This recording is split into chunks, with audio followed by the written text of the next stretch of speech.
For centuries, we've seen humanity's evolution through periods of unrivaled innovation like the Renaissance to some of the darkest times during the Middle Ages. But what if humanity didn't start in the world we know today? What if humanity started in Minecraft? How would history be altered? What time periods could never happen, and what new ones will be created? What kind of civilizations would develop? This is the history of humanity in Minecraft. Real quick, I make videos applying different real-world concepts to Minecraft, and I have a lot of interesting ones planned, so if you like what you see here, consider subscribing and leaving a like.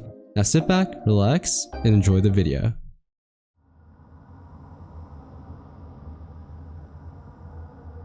Our journey begins in 30,000 BC. Humanity is undergoing the hunters and gatherers phase, where communities constantly move around to find new sources of food. We discover the power of fire and craft tools to aid us in the hostile world. We'd get out of the Stone Age pretty fast, but instead of having to fight the wildlife, humanity's main enemy will be dangerous mobs like baby zombies, creepers, and endermen. There will be a lot of trial and error as we discover how to fight these monsters in groups, but there will definitely be that one guy that somehow dies to a zombie. Soon, the agricultural revolution rolls around and communities will start settling down next to their farms. In the real world, this process took a couple millennia, but in Minecraft, although people have to discover crafting recipes and various mechanics, it'll still take a lot less time. Seasons wouldn't exist, so crops can be grown at any time, and Ice Age-like events would be a complete joke because Minecraft wheat can grow in the extreme cold. All you need is for someone to accidentally stick bone meal into the soil, and you can grow bread in under 10 seconds compared to 8 months in reality. The main downside for our ancestors was this changed their diet from hundreds of different plants and animals to just a couple, which caused malnutrition. But this isn't a problem with the hunger bar, which allows you to eat pork chops for the rest of your life.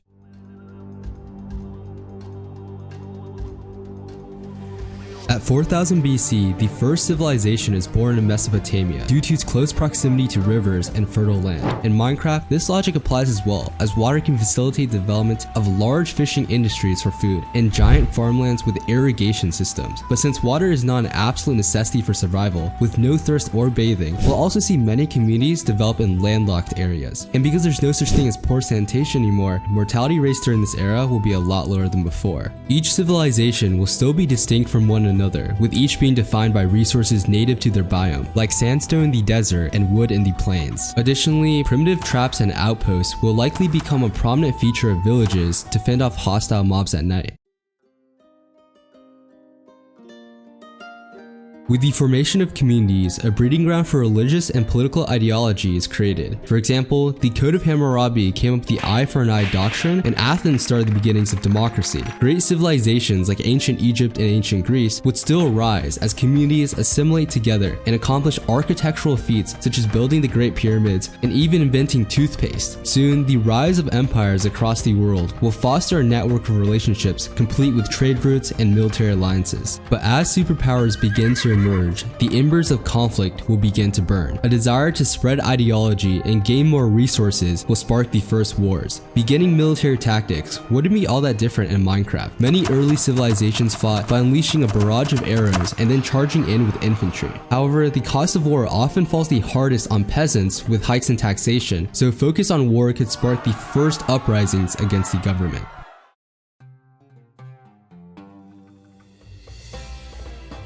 In this era, civilizations begin to grow more and more sophisticated. The advanced domestication of animals will allow for a more abundant food supply and introduce horses for quality of life. Traveling will become much easier for traders, and military tactics will be upgraded. As time allows for more resources to be extracted, armies will become better geared and more deadly. The invention of the enchanting table will create unprecedented farming efficiency and military power magnitudes of levels higher than ever seen before. Military training and development will be absolutely key for any civilization that wants to survive this period. Military tactics like the phalanx formation will be replicated with shields, but because of the ability to disable shields with axe crits, the formation will be slightly altered with faster rotations. Societies like Sparta would also probably create some PvP gods. Additionally, the invention of the book and quill will allow for the first history to be documented, and great philosophers like Aristotle, Plato, and Socrates will start formulating ethics for society. This would lay the foundation for a future era with great social change.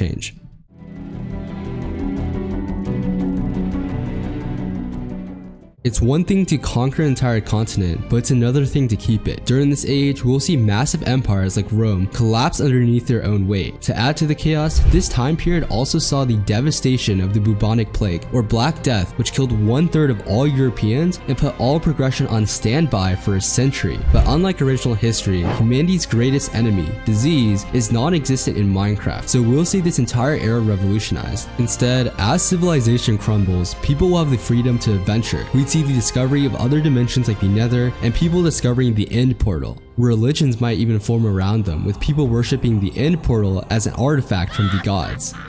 Societies will punish outcasts and criminals by sending them to the Nether for mandatory volunteering.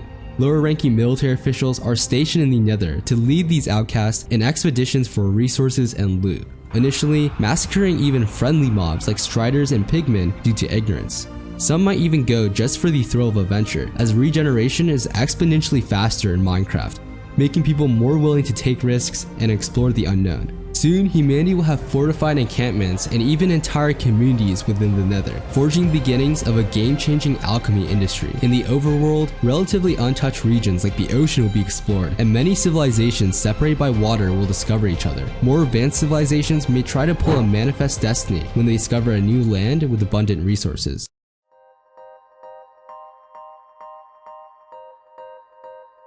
Socially, this period saw great change. Knowledge from philosophers like Plato would be revitalized for a Renaissance-like era with the re-examination of cultural and political beliefs. New forms of art will develop through map art, and people will try to become Renaissance men by obtaining every achievement in Minecraft. With increased interaction between different peoples, ideologies like the End religion will rapidly spread throughout the world. However, without the invention of the printing press, this spread might actually be slower than original history.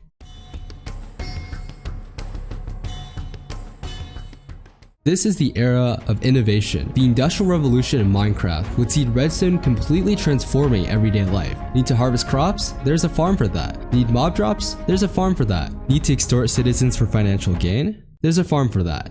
The true power of redstone will be experimented in depth during this era, as engineers experiment with the potential of redstone devices like repeaters, dispensers, and pistons. More modern ways to communicate may even emerge through Morse code with redstone lamps. Officials might even use them to deliver fireside chats like Franklin D. Roosevelt, or to intercept certain conversations. A great enlightenment happens as people begin to value rationality and start to question the legitimacy of governments and religious rulers. Architecture will also evolve as Minecraft physics allow for more creative freedom. Houses can turn to floating islands and other unique structures. Massive prisons like Glacier's Orb and Pandora's Vault will be erected to house society's most dangerous criminals. The biggest threat to these civilizations will be anarchist groups of powerful Nether mercenaries looking for revenge for their mandatory volunteering. Religions continue to advance with the discovery of the End, leading many to worship the Ender Dragon as a god and sacrifice wrongdoers into the End. Because of this, slaying the Ender Dragon would make you a notorious criminal, and entire wars are fought over returning the dragon egg to the End. Those who are able to respawn the Ender Dragon may be seen as prophets with divine power, and in case you were wondering, the Salem witch trials would probably look something like this.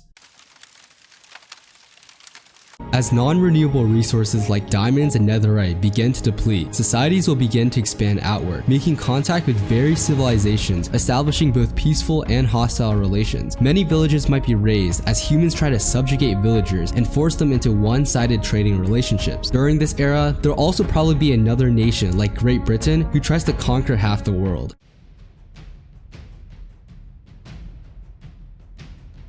As more powers become established, conflict will brew as nations grow wary of each other's power. Tensions will arise and potentially start the first global conflicts. However, unlike the world wars in this era, wars in Minecraft may not be fought with gunpowder and rifles. Instead, advancements of technology will lead to contraptions of mass destruction that make the battleground deadlier than ever. Aircraft raining down TNT, railguns devastating the landscape, fireworks exploding across the battlefield, and invisible assassins ready to strike at every corner. Because of this overwhelming danger, trench warfare might actually make its return, as the safest place to be is underground, and tunnels allow for better security against invisibility. Generals will have to innovate new ways to combat this meta, with strategies like fireball dispensers to check for invisible soldiers, falling sand traps like guerrilla warfare in Vietnam, and secret agents who infiltrate and destroy enemy camps. Eventually, technology will advance to a point of no return. The threat of massive world eaters will create the concept of mutually assured destruction between countries and force peace to be settled. We might might even see an era like the Cold War, where they are ready to be launched at any moment, or set up in strategic locations to threaten other countries, like the Cuban Missile Crisis.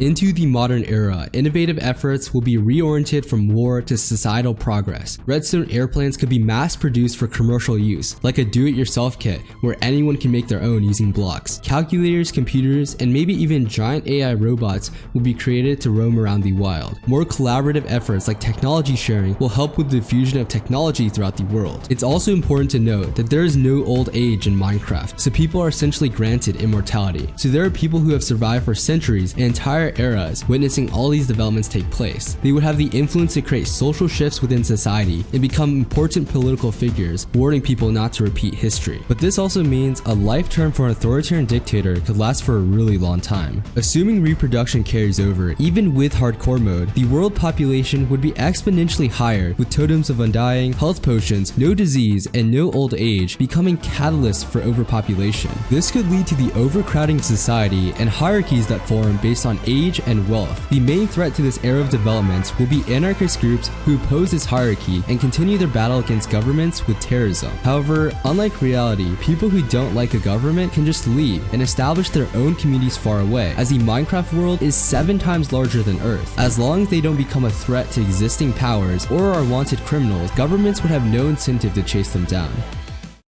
You might be wondering, if things develop much faster in Minecraft, why is the timeline for history the same? Well, one real-life day is 24 hours, but one Minecraft day is only 20 minutes. So every 1,000 years of development is really only a couple weeks. But the real thing you should be wondering is, why am I not subscribed?